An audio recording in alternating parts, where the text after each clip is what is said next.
Un vēl viena liela izaicinājums atceros, kas man bija tāds reāls case. Man liekas, 19. vai 20. gadā man bija sakrājies tā, ka es nebiju spējis samaksāt nodokļus. Un bija kaut kāds 36,000 eiro parāds man nodokļos.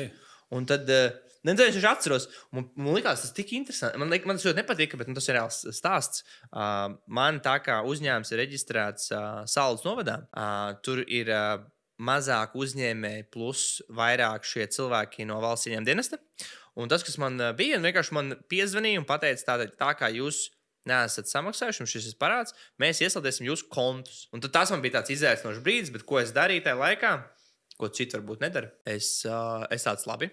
Es saliku savu plančiku, kā es to gribu atrisināt, un ko es darīju. Es vēl vairāk liku naudu mārketingā, nevis otrādi, ka ģipā, tagad visu beigt. Taupīšu. Jā. Visu beigt, tā kā vairāk mārketingā. Es vēl vairāk strādāju pie pārdošanas, un soli pa solim es vēl atceros.